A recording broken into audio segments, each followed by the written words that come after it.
I'm gonna tell y'all what the problem with dating in this generation is, okay? The problem is the internet has made everybody delusional. I'm 33, turning 34 next month, and I'm just fucking done dating. You know what sucks about dating in this generation is that people who are caring less and acting like they show no interest can somehow be more appealing than the person who does. Can we just talk about how hard dating is in this day and age? I have been on 90 dates with 90 different men in the past year and a half. Y'all, can I be honest about something? Like, I'm over dating. I'm just over it in general. I feel like I just have the icks of all icks. Kindly subscribe to the channel, as it is our sole form of support. Thank you. You ever meet somebody and wonder why they're single? Cut to a week later, you find out why they're single. Rinse and repeat. That's basically dating in your 40s. We all single for a reason, guys. I'm gonna tell y'all what the problem with dating in this generation is, okay? The problem is the internet has made everybody delusional as fuck. Men get on the internet and see women with the perfect faces and the perfect bodies. And the problem is, sir, you haven't been to the gym in 3 years and you don't ever go to the dentist.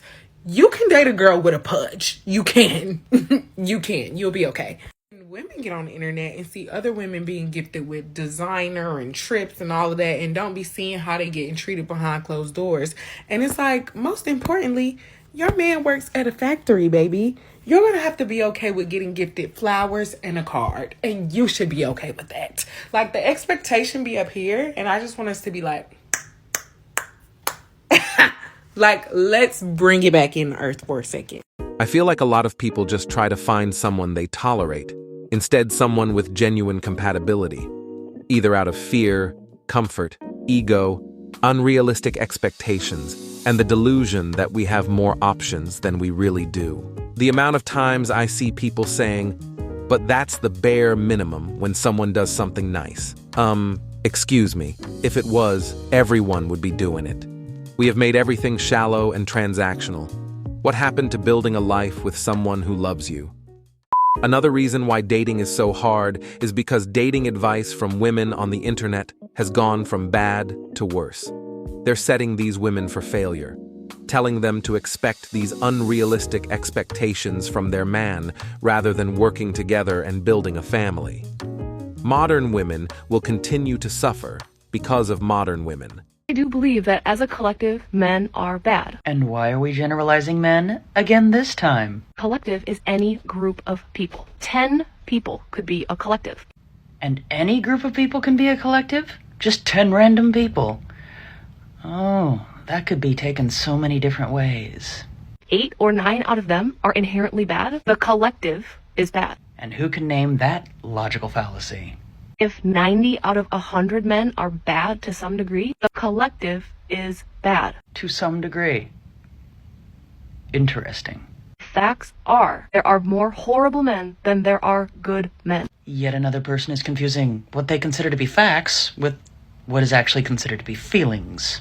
I think some men who are good men, okay, they don't want to admit to themselves that they are part of a collective of people that are bad. Ironically, this logic can be applied to all sorts of different groups of people, can't it?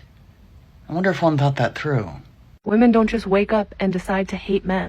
On that, I choose to remain dubious. It takes a million tiny bad experiences, or maybe even just one bad experience to say these things. Either way, it's justified. So it's justified, based on a person's bad experiences, to hate or be prejudiced against an entire demographic of people based on the actions of a few. Really sounds like something else here, doesn't it? Obviously, not all men are bad, but why do men feel the need to come into the comments and reiterate this point? One really doesn't get it? I'm shocked. It's because men feel attacked. They feel like they are being disparaged as an entire group of people based on the actions of some. Just imagine how that must feel. Women are finally able to openly talk about their negative experiences with men. And I don't understand why there's such this urge to reiterate that not all men are bad. You're not going to change our minds. As a man, you will truly never understand what it's like to be a woman, to feel powerless and harassed constantly on a daily basis, in invisible ways and in very obvious ways. I'm of the firm belief that not a single individual should ever speak on behalf of an entire group of people, especially when they're spouting this type of vitriol towards an entire group of other people. Really. use logic next time instead of just focusing on one's feelings. Another bitter woman who's had a very bad experience with a man that she chose and decided to take her anger out on all of them. When they say women have good intuition, you really have to question it, because why do they keep picking bad men? It was said that multiple times that women were smarter than men. But I have yet to witness that. They lack the ability to judge a good man's character, and that's why they end up with the bad ones. Where's that woman intuition I keep hearing about? Can we just talk about how hard dating is in this day and age? Maybe not for everybody, but definitely for me. I tick none of the boxes, tall, pretty, thin, not a single one.